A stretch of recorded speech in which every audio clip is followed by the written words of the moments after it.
Hello guys, welcome to our channel. This is Teja. ప్రస్తుతం మనతో పాటు సీనియర్ జర్నలిస్ట్ భరద్వాజ్ గారు ఉన్నారు. నమస్తే సార్. నమస్తే. సో తెలంగాణ ముఖ్యమంత్రి రేవంత్ రెడ్డి గారు ఎప్పుడూ కూడా కేసీఆర్ గారి మీద ఫైర్గా మాట్లాడతారు అసెంబ్లీ వేదికలుగా. అయితే రీసెంట్గా అయినా అసెంబ్లీ సమావేశంలో కేసీఆర్ గారిని పొగుడుతూ మాట్లాడారు. తెలంగాణకి దొరికిన మంచి నాయకుడని, ఆయన చేసిన పనుల గురించి కూడా మాట్లాడుతున్నారు. సో ఈ విధంగా చాలామంది కూడా రేవంత్ రెడ్డి గారు యూటర్న్ తీసుకున్నారు. ఎందుకంటే ఈ వచ్చే పార్లమెంట్ ఎలక్షన్స్లో బీఆర్ఎస్ అలాగే బీజేపీ పొత్తులతో పోటీ చేస్తే కాంగ్రెస్ ఒంటరిది అయిపోతుందని భయంతో ఆయన యూటర్న్ తీసుకోవడానికి ట్రై చేస్తున్నాడు అని చెప్పేసి అంటున్నారు. అది ఎంతవరకు వాస్తవం? అంటే కాంగ్రెస్ పార్టీ పూర్తిగా కాన్ఫిడెంట్గా ఉంది, లేకపోతే పార్లమెంట్ ఎలక్షన్స్లో గెలుపు అనేది చాలా కీలకం. ఈ గెలుపు అనేది దృష్టిలో పెట్టుకుని ఆయన అనవసరమైన విమర్శలు, అనవసరమైన దాడులకి వెళ్లకుండా, ఎట్లాగూ ఎలక్షన్ ప్రచారంలో భాగంగా కొంచెం క్రిటిసిజం ఉంటుంది, అలాగే టర్న్ అవుతున్నటువంటి బీఆర్ఎస్ ఓటర్ల సెంటిమెంట్ను కూడా గౌరవించాలి అనుకుంటున్నాడు ఆయన. కాంగ్రెస్ వైపు టర్న్ అవుతున్నటువంటి బీఆర్ఎస్కి పడిపోయిన ఓట్లు ఉన్నాయి. ఇప్పుడు మొన్న లాస్ట్ ఎలక్షన్స్లో బీఆర్ఎస్కి పడిన సెటిలర్స్ ఓట్లలో కొంత భాగం కాంగ్రెస్కి షేర్ అయ్యే అవకాశం ఉంది. ఈయన ఓవర్ క్రిటిసిజం వలన అవి ఆలోచనలో పడే ప్రమాదం ఉంటుంది. అందుకని కొన్ని సందర్భాల్లో ఆయన పట్ల పాజిటివ్ నోట్ ఇస్తూ, ఇప్పుడు నిన్న ఆయన బర్త్డే జరిగింది కేసీఆర్ది. కేసీఆర్ బర్త్డే సందర్భంగా తెలంగాణ బాపు అంటున్నారు ఆయన. తెలంగాణ జాతిపిత అనేది ఇంతకుముందు మాట, ఇప్పుడు తెలంగాణ బాపు అని బ్యానర్లు పెట్టారు. కాబట్టి తెలంగాణ తెచ్చిన వాడిని ఎక్కువగా విమర్శించడం అనేది కొంచెం బూమరాంగ్ అవుతుందేమో అనే సెన్స్ ఒకటి ఉంది వాళ్ళకి. కానీ చేయాల్సిన సందర్భంలో, మాట్లాడాల్సిన సందర్భంలో మాట్లాడాల్సినంత తీవ్రతతో మాట్లాడాలి అనేది కూడా అనుకుంటున్నారు. అందుకనే కాళేశ్వరం ఎపిసోడు, ఈ నీటిపారుదల ప్రాజెక్టుల్లో జరిగిన అవినీతి గురించి అసెంబ్లీ వేదికగా కేసీఆర్ని, కేటీఆర్ని, హరీష్ రావుని కడిగి ఆరేసాడు ఆయన. రేవంత్ రెడ్డి, అతని మంత్రులు, ఉత్తమ్ కుమార్, వీళ్ళందరూ కూడా బలంగా మాట్లాడారు. అయితే హైదరాబాద్ డెవలప్మెంట్కి సంబంధించి ఇప్పుడు కొన్ని ఉదాహరణలు ఉన్నాయి. అంటే అంతకు ముందే మొదలైనప్పటికీ కేసీఆర్ ప్రభుత్వంలోనే మెట్రో వచ్చింది. కేసీఆర్ సీఎంగా ఉండగానే కొత్త సెక్రటేరియట్ వచ్చింది, అంబేద్కర్ విగ్రహం పెట్టాడు ఆయన, అలాగే అమరవీరుల స్ఫూర్తి జ్యోతి పెట్టాడు. ఇలా కొంత యాక్టివిటీ జరిగింది, దాన్ని అక్నాలెడ్జ్ చేయాలి. ఇది మంచి సాంప్రదాయమే. అంటే విమర్శించడానికి కూడా స్కోప్ దొరుకుతుంది రేపు పొద్దున. అంటే పొగడాల్సిన చోట పొగుడుతామండి, తిట్టాల్సిన చోట తిడతామండి, మంచి చేసినప్పుడు మంచి అనే చెప్తాం, చెడు చేసినప్పుడు చెడు అనే చెప్తాం అని చెప్పేసి రేపు ఎన్నికల ప్రచారంలో దూకుడుగా విమర్శించాల్సి ఉంటుంది. ఆ విమర్శించడానికి ఇది ప్రాక్టీస్, నెట్ ప్రాక్టీస్ చేస్తున్నాడు ఇప్పుడు ఈయన. రేపు ఇంకొక 15 రోజులు నోటిఫికేషన్ రాబోతోంది. 15 నుంచి 20 రోజులు గట్టిగా ఉంది అంతే. మార్చ్ ఫస్ట్ వీక్లో నోటిఫికేషన్ వచ్చేస్తుంది. 12 అంటున్నారు, కానీ ఇంకా ముందే రావచ్చు కూడా. డ్రాగ్ అవుతాయని కూడా ఒక అభిప్రాయం ఉంది. కొంచెం డిలే ఏదైనప్పటికీ ఎన్నికల ముంగిట ఉన్నాం ఇప్పుడు. 15 రోజుల, 20 రోజుల, నెల రోజుల అనే ఏరియాలో ఉన్నప్పుడు ఈ 10-15 రోజులు ఎన్నికల ప్రచారం మొదలయ్యే వరకు సాఫ్ట్గా ఉండి, అప్పుడు అగ్రెసివ్గా తిట్టి, ఏంటి ఇంత అగ్రెసివ్గా తిడుతున్నారు అన్నప్పుడు పొగడాల్సిన టైంలో పొగడాం కదండి. తెలంగాణ రాష్ట్ర అభివృద్ధిలో ఆయన వాటా గురించి నేను మాట్లాడాను కదా అని పాత స్టేట్మెంట్లు చూపిస్తాడు ఆయన రేవంత్ రెడ్డి. ఇంకెవరు మాట్లాడరు. రెండోది, కేసీఆర్ గురించి పాజిటివ్గా మాట్లాడుతూ ఆయన తన గురువు గారిని కూడా ఆయన పక్కన చేర్చి పొగిడాడుగా చంద్రబాబు గారిని. అంటే హైదరాబాద్ అభివృద్ధి, సైబరాబాద్ నిర్మాణం, వీటి వెనకాల చంద్రబాబు కృషి, ఐటీ పట్టుకొచ్చినవాడు చంద్రబాబు అని జరుగుతున్నటువంటి ప్రచారంలో నిజానికి ఐటీ చంద్రబాబు హయాంలోనే రాలేదు. 83లోనే మొదలైంది ఐటీ. ఏది ఇందిరాగాంధీ రోజుల్లోనే మొదలైంది. ఇందిరాగాంధీ చివరి రోజుల్లో ఐటీ మొదలైంది. ఇక్కడ కంప్యూటర్ సంస్థల ప్రభుత్వ రంగంలో, కేంద్ర ప్రభుత్వ రంగంలో ఇక్కడ ఒక కంప్యూటర్ సంస్థ ఏర్పడింది. అది తర్వాత మూతపడింది. అప్పుడే మొదలైంది. అంటే రాజీవ్ గాంధీ టైంలో ఇంకొంచెం ఎక్కువ కేంద్రీకరణ జరిగింది. అలాగే ఈ హైటెక్ సిటీ అనేటువంటి ఆలోచన కూడా నేదురుమల్లి జనార్దన్ రెడ్డి టైంలోనే మొదలైపోయిన ఫైల్ అది. ఆ తర్వాత వచ్చినటువంటి చంద్రబాబు నాయుడు గారు, రామారావు గారు, ఆ తర్వాత వచ్చిన చంద్రబాబు నాయుడు గారు, ఈయన దాన్ని ఆ లిబరలైజ్డ్ ఎకానమీ తాలూకా వాతావరణాన్ని విపరీతంగా వాడుకున్నాడు. అప్పుడు లేదు. ఇందిరాగాంధీ రోజుల్లో వాళ్ళు ఒక సంస్థ ఏర్పాటు చేయాలి కాబట్టి చేశారు అంతే. దాన్ని అంటే నిజానికి ఈసీఐఎల్ దగ్గర రావాలి అది హైటెక్ సిటీ అనేది. వాళ్ళు అనుకున్న కంప్యూటర్ సిటీ. బెంగళూరు కంటే కూడా హైదరాబాదే ముందు కంప్యూటర్ రంగంలో తొలి అడుగు వేసింది. ఆ ప్రకారం ఆ సంస్థని నెమ్మదిగా నిర్వీర్యం చేశారు. లిబరలైజ్డ్ ఎకానమీలో దీని వాల్యూ పెరిగింది. ఆ పెరిగిన టైంకి ఈయన సీఎం అయి ఉన్నాడు 95లో చంద్రబాబు. దాంతో ఆ డెవలప్మెంట్ అనివార్యంగా ఈయన ఖాతాలో పడిపోయింది. ఇక అక్కడి నుంచి సమాచార సాంకేతిక విప్లవ రథసారథి అని ఒక బిరుదు వచ్చి చేరింది ఆయన పక్కన.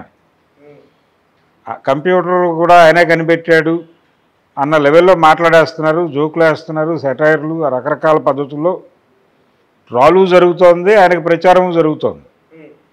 ఇప్పుడు ఆ మధ్య అక్కడ రాజమండ్రి జైలు దగ్గరికి వెళ్ళి చంద్రబాబుకి ములాఖాతు పెట్టి బయటకు వచ్చి పవన్ కళ్యాణ్ మాట్లాడుతూ, నేను షూటింగ్ నుంచి మధ్యలో వచ్చాను, అవి వచ్చేటప్పుడు సైబరాబాద్లోంచి వచ్చాను, ఆ భవనాలు అవన్నీ చూస్తే నాకు కళ్ళు చెదిరిపోయినాయి, ఇంత అభివృద్ధి చేసినటువంటి నాయకుడు దయనీయంగా జైల్లో ఉంటాడా అని నా హృదయం ద్రవించి వచ్చి ములాఖాతు పెట్టానని చెప్పి బోరున విలపించాడు ఆయన మీడియా ముందు. ఈ ఇమేజ్ చంద్రబాబు ఖాతాలో పడిపోయింది అనివార్యంగా. నిజానికి దీన్ని సైబరాబాద్ ఇక్కడికి మార్చడం, ఇప్పుడున్న హైటెక్ సిటీ ఏరియాకి మార్చడం వెనకాల కూడా ఒక స్వార్థ ప్రయోజనం ఉంది అనే అభిప్రాయం చాలామందిలో ఉంది. దానిలో కొంత వాస్తవం కూడా ఉంది. రామారావు గారు ఆ రోజుల్లో కొంత ప్రాపర్టీస్ ఆ ఏరియాలో తక్కువ రేట్లకి భూములు దొరికేవి అక్కడ కొన్నాడు. ఇప్పుడు హైటెక్ సిటీ ఉన్న ఏరియాలో కొండాపూర్ కొనేసిన తర్వాత ఆ భూముల్లో కొంత ఈయనకి వరకట్నంగా ఇవ్వటం జరిగింది చంద్రబాబు గారికి. హరికృష్ణకు సంబంధించిన భూములు కూడా అక్కడ ఉన్నాయని అంటారు. వీటికి ధరలు పెంచుకోవటానికి చంద్రబాబు గారి బినామీ సంస్థలు ఇప్పటికీ చాలా భవనాలు ఆయన కంట్రోల్లో ఉన్నాయి అక్కడ హైటెక్ సిటీ ఏరియాలో. నూజివీడు సీడ్స్ లిమిటెడ్ అనే పేరుతో, నూజివీడు సీడ్స్ లిమిటెడ్ అనే పేరుతో ఎన్ఎస్ఎల్ అని ఉన్నటువంటి బిల్డింగ్ ఏదైనా అది అద్దెలో చంద్రబాబు గారికి షేర్ ఎడుతుంది అనేది అర్థం చేసుకోవాలి. ఇది అభివృద్ధి అంటే మన పొలాలు మన స్థలాలు ఉన్న ఏరియాలో ఒక ప్రాజెక్టు పట్టుకొచ్చి మన భూములకి ధరలు పెంచి ఇంకెవరితోనో కలిసి అక్కడ నిర్మాణాలు జరిపి వాటిని ఎవరికో అద్దెకి ఇచ్చేసి అద్దెలు మన అకౌంట్లోకి వచ్చేటట్టు చూసుకుని దీన్నే యథాతథంగా ఆయన అమరావతిలో ఇంప్లిమెంట్ చేద్దామని ట్రై చేశాడు. ఈ బిల్డర్స్ అగ్రిమెంట్ లాంటిది 60-40 రేషియోలు ఒప్పందాలు చేసుకోవటం, ఇదే మెథడ్ని అక్కడ అమరావతిలో కూడా ఇదే సైబరాబాద్ డ్రామాని అక్కడ ఆడాలనుకున్నాడు ఆయన. అందుకని ల్యాండ్ పూలింగ్ చేశాడు. పుల్లింగ్ కాదు, పూలింగ్, గుంజుకోవటం. పుల్లింగ్ అంటే పుక్కిలించి ఉమ్మేయటం. చివరికి ఫైనల్గా అది పూలింగ్ కాస్త పుల్లింగ్ అయింది. ఆయన 35,000 ఎకరాలు పోగేసి ఏమీ చేయకుండా 3 తాత్కాలిక నిర్మాణాలు చేసి వెళ్ళిపోయాడు సైలెంట్గా. 2 ఏళ్లలో ఇక్కడ పర్మనెంట్ సెక్రటేరియట్ నిర్మించాడు కేసీఆర్. చంద్రబాబు నాయుడు గారు తాత్కాలిక సెక్రటేరియట్, తాత్కాలిక హైకోర్టు, తాత్కాలిక శాసనసభ కట్టాడు అక్కడ. అదే 2 ఏళ్ళు టైం తీసుకుని 3 శాశ్వత నిర్మాణాలు చేసి ఇది క్యాపిటల్, మీరు చెలరేగిపోండి అని ఒక మాట చెప్తే జనాలు వాళ్ళే కట్టుకునేవాళ్ళు. ఈ పాటికి అమరావతి నగరం నిర్మాణం జరిగి ఉండేది. సగం పైన జగన్ అడ్డుకునేవాడు కాదు. మీరు ఎప్పుడైతే ఒక మహానగర నిర్మాణము, ఈయన నగరాలు నిర్మించడానికే పుట్టిన చారిత్రక పురుషుడు చంద్రబాబు, ఈ సైబరాబాద్ని మేమే నిర్మించామని చెప్పే క్రమంలో పొరపాటున ఎక్కడో నోరు జారి హైదరాబాదును మనమే నిర్మించాం తమ్ముళ్ళు దాకా వెళ్ళింది అది. హైదరాబాద్ నిర్మించింది చంద్రబాబు అనేసరికి ఇక్కడ నేటివ్ పీపుల్ హృదయాలు గాయపడతాయి కదా. హైదరాబాద్ నిర్మించింది ఎవరు అనే ప్రశ్న వస్తుంది కదా. ఆ నిర్మించినటువంటి సుల్తాన్ గారు ఉన్నాడు కదా అక్కడ, మరి వాళ్ళందరూ గాయపడతారు కదా నవాబులు. ఈ లెవెల్లో తొందరపడి మాట్లాడటం వల్ల ఇప్పుడు రాజమండ్రి జైలు దగ్గర చంద్రబాబు నాయుడు గారి సతీమణి మాట్లాడుతూ తాను నిర్మించిన జైల్లో తాను బందీగా ఉన్నారు అని చాలా సింపథెటిక్ వాక్యం అది. జనాలు చాలా కనెక్ట్ అయ్యే వాక్యం అది ఎమోషనల్గా. ఇప్పుడు ఆ మధ్య రాయదుర్గం పోలీస్ స్టేషన్ దగ్గర ధర్నా చేస్తుంటే దేవేందర్ గౌడ్ని అరెస్ట్ చేసి లోపల వేశారు వైఎస్ రాజశేఖర రెడ్డి టైంలో. రేవంత్ రెడ్డిని రేవంత్ రెడ్డి కాదు దేవేందర్ గౌడ్ని కూర్చోబెట్టిన ప్లేసు, ఆయన ఫేస్ని బయట శిలాపలకం ఉంది. హోంమంత్రిగా ఆయనే ప్రారంభించాడు ఆ స్టేషన్ని. ఈ నేమ్ ప్లేట్ మీదుగా ఆయన ఫేస్ వచ్చేలాగా ఫోటో తీసాడు ఒక ఫోటోగ్రాఫర్ అద్భుతంగా.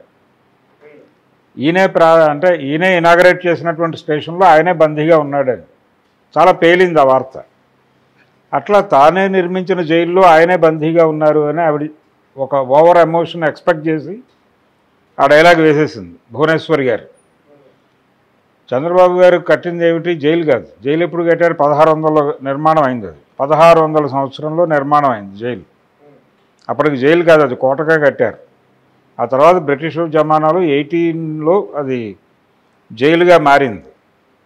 అంటే 1600 అంటే ఇప్పటికి ఎన్ని సంవత్సరాలు అయింది? అది 500-600 సంవత్సరాలు. అంటే చంద్రబాబు గారి వయసు 700 సంవత్సరాలు అయి ఉండాలి. ఒకవేళ అది కనుక నిజమైతే హైదరాబాద్ కట్టింది ఆయన ఒప్పుకోవచ్చు. కాబట్టి ఇలాంటి మాట తుళ్ళితే ప్రమాదాలు కూడా జరుగుతాయి. ఇలాంటి సందర్భాలు మనకు అనేకం కనిపిస్తాయి చరిత్రలో చూస్తాయి.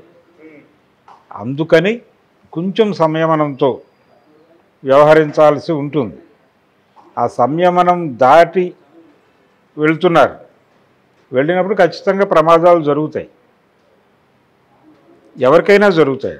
జగన్మోహన్ రెడ్డికైనా జరుగుతాయి, కేసీఆర్కైనా జరుగుతాయి, ఎవరికైనా జరుగుతాయి. కానీ రేవంత్ రెడ్డి గారు చాలా టాక్టికల్గా కేసీఆర్ మీద విమర్శలు కేంద్రీకరించి చేస్తున్నాడు అసెంబ్లీ వేదికగా.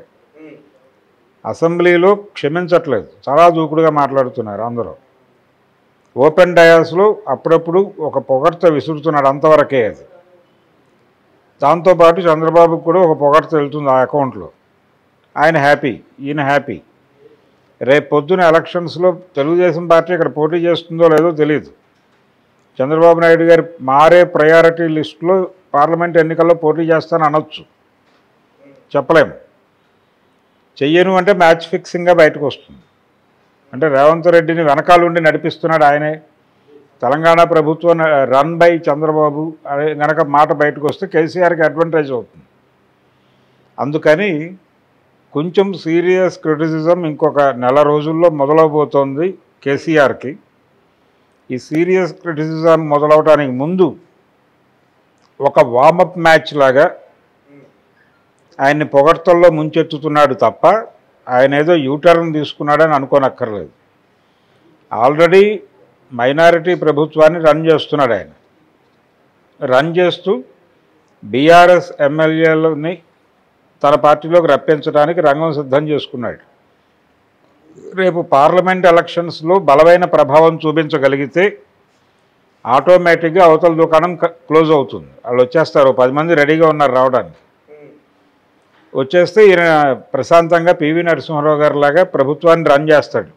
పివి గారు ఎలాగైతే ఆ రోజున మైనారిటీ ప్రభుత్వాన్ని వాళ్ళని వీళ్ళని లాక్కుని మెజారిటీ ప్రభుత్వంగా మార్చి 5 ఏళ్ళు సక్సెస్ఫుల్గా ప్రధానమంత్రిగా వెలుగొందాడు, అలాగే రేవంత్ రెడ్డి గారు కూడా ఏ పార్టీ నుంచి లాక్కున్నప్పటికీ బీఆర్ఎస్ నుంచే లాక్కుంటాడు ఆయన. బీఆర్ఎస్ నుంచి లాక్కుని నెమ్మదిగా తన ప్రభుత్వాన్ని స్టేబుల్ చేసుకుని 5 ఏళ్ల పాలన సుస్థిరంగా నడిపే ప్రయత్నం చేస్తాడు. అందుకని పార్లమెంట్ ఎన్నికలు చాలా కీలకం ఆయన. నిజానికి ఆయన గత అసెంబ్లీ ఎన్నికల్లో ఆయన అంతకుముందు పోటీ చేసినటువంటి మల్కాజ్గిరి స్థానాన్ని ఓడిపోయాడు. అంటే ఆ స్థానం కింద ఉన్నటువంటి అసెంబ్లీ సెగ్మెంట్లు ఎక్కడా కూడా కాంగ్రెస్ గెలవాల.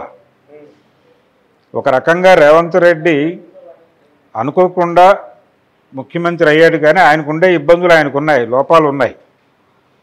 అలాగే కామారెడ్డిలో 3rd ప్లేస్కి వెళ్ళాడు ఆయన. బీజేపీ గెలిచింది, 2nd ప్లేస్లో కేసీఆర్ ఉన్నాడు, 3rd ప్లేస్లో సర్దుకున్నాడు ఆయన.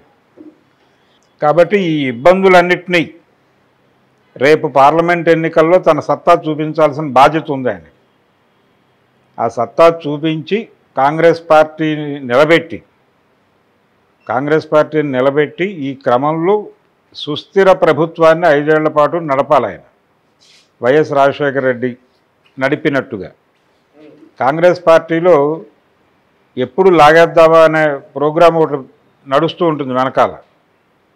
వైఎస్ టైంలో 2వ కృష్ణుడు జైపాల్ రెడ్డి అనే ఒక ప్రచారం జరుగుతూ ఉండేది. ఆయన కూడా వస్తే మంచిదేలే అన్నట్టుగా ఉండేవాడు జైపాల్ రెడ్డి, కానీ అసలు ఆ ఏరియాకి రానివ్వలేదు ఎవరిని రాజశేఖర రెడ్డి. అలాగే ఈయన కూడా 2వ కృష్ణుడు కావటం కోసం ఆల్రెడీ చాలామంది ఉన్నారు అక్కడ కాంగ్రెస్ పార్టీలో. వాళ్ళెవరిని ఆ ఏరియాకి రాకుండా కట్టడి చేయడానికి పార్లమెంట్ ఎన్నికల్ని ఒక ఆయుధంగా వాడుకునే ప్రయత్నం చేస్తున్నాడు రేవంత్ రెడ్డి. అప్పుడు చాలా స్ట్రాంగ్ క్రిటిసిజము, చాలా దూకుడుగా ఉంటుంది. సెటిలర్స్ ఓట్లు మన బీఆర్ఎస్కి పడిన ఓట్లు మెజారిటీ వాటా బీజేపీకి వెళ్ళబోతున్నాయి, కొంత వాటా మాత్రమే కాంగ్రెస్కి రాబోతోంది. బీఆర్ఎస్కి కష్టకాలమే. పార్లమెంట్ ఎలక్షన్స్లో పెద్దగా ప్రభావం చూపించే పరిస్థితిలో ఆ పార్టీ లేదు. రూరల్ ఓటు ఇంకా కాంగ్రెస్తోనే ఉంది, కాంగ్రెస్తోనే ఉంటుంది. సో బీఆర్ఎస్ కూడా కొంచెం జాగ్రత్తగా ఒళ్ళు దగ్గర పెట్టుకుని వ్యవహరించాల్సిన పరిస్థితే ఉంది. శత్రువులు కూటమిగా ఉన్నారు ఇప్పుడు. అందుకనే కేసీఆర్ కూడా కొంత సంయమనంతో వ్యవహరిస్తున్నాడు. ఆయన కొంచెం సీరియస్ క్రిటిసిజంలోకి వెడితే అనుకోని ప్రమాదాలు జరగచ్చు. రేపు ఎలాగూ అనివార్యంగా కాంగ్రెస్ పార్టీ మీద దాడి చేయాలి ఆయన ఇంకో నెల తర్వాత. అప్పటి వరకు బ్రీతింగ్ స్పేస్ తీసుకుంటున్నాడు. ఆయన కూడా మౌనంగానే ఉన్నాడు. ఆయన మౌనంగా ఉన్నాడు కాబట్టి వీళ్ళు కూడా కొంచెం వామప్ మ్యాచ్లో భాగంగా ఆయన పొగుడుతున్నారు. దీన్ని ఎంజాయ్ చేస్తున్నాడు, కానీ ఆయనకు తెలుసు ఇది జరగబోయే దాడికి సన్నాహం పడుతున్నారు వీళ్ళు. ఈ సన్నాహాలన్నీ రేపు దారుణంగా మన రోడ్డు మీద పెట్టి కడిగేస్తారు, దీనికి ప్రిపేర్ అవ్వాలనుకుంటున్నాడు ఆయన. అందుకని ఆ ప్రిపరేషన్లో ఆయన ఉన్నాడు. ఇదంతా పార్లమెంట్ ఎన్నికల గేమ్ తప్ప యూటర్నులు లేవు ఇక్కడ. Okay sir, thank you so much. Thank you.